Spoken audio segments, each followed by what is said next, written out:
I'd just like to introduce our next speaker, which is Zahra Bei. Zahra is a teacher. She is the founder of an organisation called No More Exclusions. And again, this is another vital issue that parents, black parents, have been arguing about for many years, the hugely disproportionate number of black students who are excluded from school, and in particular how this is helpful in creating the terrible circumstances that lead from school into gangs and prison and so forth. So I'm really delighted to have Zahra Bei speaking. Good evening, Zahra. Good evening, Alistair. Thank you very much for inviting me. Thank you to everyone who was involved in setting this meeting up. I am honored to follow Salma. I listened to Salma at the Black Educators Conference late last year, and I was really inspired by her. And also honored to follow, Sue and Louise as well. And so many of the things that you said were part of what I prepared to talk about. So thank you for covering some of the ground, which makes what I've got to say maybe a little bit easier, maybe faster. I'm not gonna sugarcoat it. I'm really angry as a parent. I have a 19-year-old who finished his levels last year and doesn't want to, although he did well at GCSE and not so well at A-levels, has decided that the education system has examined him out. So he is absolutely done with it, at least for the time being. And I'm angry about that. I have a 5-year-old like Alistair who is in reception. And as you know, the government decided that reception was, for some reason, the ideal year group to send back as part of the human experiment with this COVID, right? So a big good cohort. Of course, she's not gone back because I subscribe to the school of thought that when Parliament resumes in full, that's when I'll send my child back to school. That's when I'll feel safe. I'm a teacher, and I suppose I'm not in the classroom at the moment, but I'm not a very proud teacher. So I'm sorry I'm bringing pessimism of the intellect, but hopefully optimism of the will. I'm afraid that's the way I'm going to dish it to you. And it goes back to what Alistair was talking about. I'm not going to be here as a representative of all Black and global majority parents, because that's a ridiculous endeavor. I'm representing myself and maybe some of the views of some of the parents around me. And I'm deeply frustrated that the teaching profession, the education establishment field has been deeply complicit and colluding for decades with the systematic marginalization and educational exclusion of Black children. I'm sorry to put it like this, but it's just something that if we're saying that all Black lives matter, we're just going to have to come to terms with. And once we've come to terms with it, and we deal with the guilt, and we deal with the fragility, and maybe we shed a few tears, and we retweet a couple of hashtags, now what are we actually going to do about it? That's what we want to know. So where has it all come from? Well, for me as an anti-capitalist, it comes from the simple fact that there are winners and losers, right? And I know that I'm speaking to an audience of converted people, so I don't have to explain it. And there has to be human waste. And Black children, special educational needs and disability children, GRT children, represent educational waste on the scrap heap. And again, that is on our watch. We are complicit. I'm also complicit because I worked in a PRU in East London for 11 years. So I was absolutely complicit. I thought I was doing the right thing by, and I'm quoting my ex-head teacher, who's now retired, Zahra, if you save one child at a time, you've earned your salary for the year. How on earth could anyone morally be able to justify that in any profession? Would a doctor be able to get away with that? I'll just save one life a year and sod everybody else. how could a teacher, and I did that, how could a teacher be satisfied with such a low standard of expectations, right? So when we talk about low expectations and we apportion that to particular groups, communities and families, we need to look at ourselves and our standards and our expectations. Next thing I want to point out is I'm really worried about, like Sue mentioned, deficit discourses. Language, as educators, as parents, is everything. The deficit language that's being used is, I mean, it's extraordinary, really. You've got groups of kids who are vulnerable in 1 week and must be in school, must online to Google Classroom, not vulnerable the next week because they can just piss off to the nearest pro if they can get a place. If not, they can be on a waiting list. We've got someone who's been on a waiting list for a pro for 2 years. Some of you will have heard of the Jaden Moody case. It's gone to judicial review because in London, Waltham Forest, Alistair's nodding, that child was on a waiting list to come to my pro. The place didn't come through and he was murdered.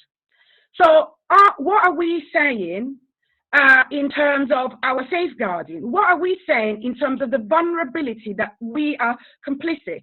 Obviously, we are victims to the austerity program. We know that.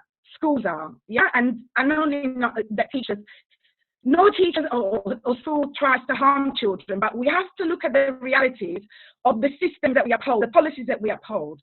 And I could say so much more because this is a very big subject, but I think I might finish by talking about, yes, yeah, I was just doing that. I might just finish talking about what gives me hope, yeah, because otherwise, I don't know how I can carry on. What gives me hope is the young people in No More Exclusions. So No More Exclusion is made up of young people, parents, recovery teachers like myself, you know, other professionals like social work, education, who are looking at the possibility of abolishing exclusions. Now, these realities are not inevitable, just like austerity is not inevitable. These are choices. Poverty is a choice. Exclusion is a school, educational exclusion is a choice. So what I'm asking everyone is to help her construct, imagine, as we reimagine a decolonized curriculum, an anti-racist teacher training program, can we try to consider reimagine an education system that does not include educational institutional abandonment of particular groups who are then condemned to the scrap heap of society? Thank you very much.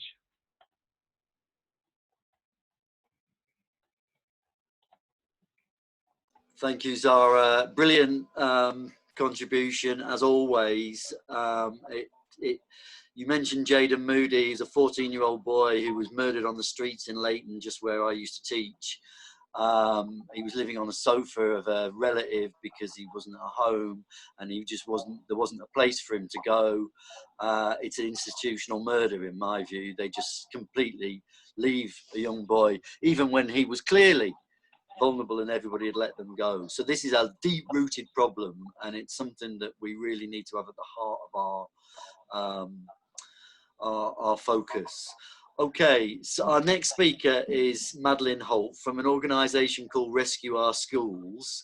Like many of the organisations here, we've been fighting to improve education, and I'll let Madeleine tell us what Rescue Our Schools and what her thoughts are. So delighted to have you here, Madeleine. And sorry, next speaker is Vix Lothian from the Green Education spokesperson. Oh, well, thanks, Alistair.